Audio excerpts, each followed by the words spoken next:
Hello from Tennessee. So, I wanted to do a little ramble on whether or not watch flipping is a coherent strategy. This is something that I've kind of gone back and forth on a bunch in my head.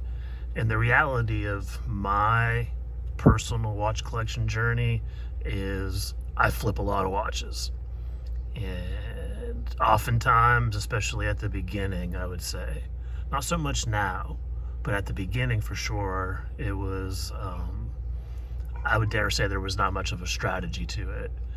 But now, the way that I've kind of evolved as an enthusiast and collector is that I utilize flipping to be able to just try out a bunch of watches with the main goal of being to land a keeper. And recently, recently as today, rather, so very recently, I decided that I wanted to buy a few things. Actually, I bought 2 watches yesterday from my buddy Aaron, and then I bought 1 watch today that I won the opportunity to buy on my good friend Random Rob's Discord buyers club. I got a really cool Seiko monster coming in. So by virtue of doing that, I was forced to flip to another buddy who lives local to me, that we developed a relationship over the last few years, who happens to be a watch dealer, and he makes it very easy for me to move some stuff. Luckily, a lot of the stuff I buy I get at a good price, because I think some of the stuff he'll hold for a while, but as he's reselling it, he's going to make some money on it. So, um, you know, I would say in some circumstances I break even, sometimes I lose a little bit. But honestly, what it's about for me by using my friend Nick is I don't have to pack them up. I don't have to mail them. I don't have to pay shipping. I don't have to worry about what happens if they don't come in the mail. So to me, that's worth, I don't know, off the top of my head, 15-20% off the top, just not to have those concerns. It's kind of like a convenience thing. So it's a big deal, and it just makes it a lot easier, because one of the things, if you are a chronic flipper, one of the things that's the biggest pain in the rear is just packaging up stuff and sending it out and then tracking it, making sure it gets there, making sure that the buyer is happy with it. Luckily, I'm pretty transparent in most of my deals, and I've sold a lot of watches. I've never had a deal go bad. So, which that can happen 2 ways. It can be, the buyer can kind of flake on you, or a seller can kind of do something or not be transparent in terms of what they're selling.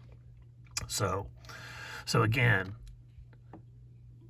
as I started this ramble, the thing I've been thinking about is watch flipping a coherent strategy? At the end of the day, I want to try to keep my collection probably under 30 and be able to try out watches. And I'm doing a little series on watches that I am probably 99% sure are going to be keepers. And so as I kind of weed through those in my collection, some are very obvious to me, like I know. Some are kind of on the fence. So it kind of helps me do some soul searching to determine, what I'll be moving to as well.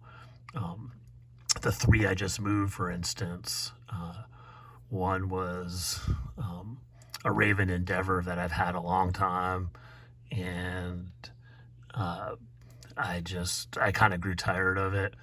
Good watch. I just know they take a big hit when they do sell, and so that was the major reason I was holding on to it. And I just let go of that. The other one I had was an Avant Tropic Diver that I've tried and tried to sell that, and it's a really nice watch.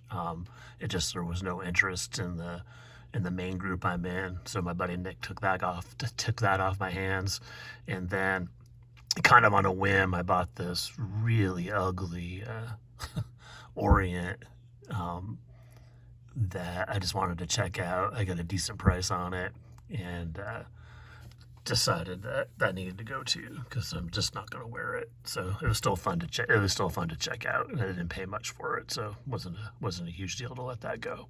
So so that's it. Like I said, if you are like me and you collect watches, um, and you don't have an unlimited supply of funds to keep on buying watches, or having a huge collection, and you know who you are. There's many I think that watch my channel that have huge collections. I just can't really do that either. Like I said, 30 or under rule for me works pretty well and currently, and I'm kind of happy with that. It kind of fits into my watch boxes.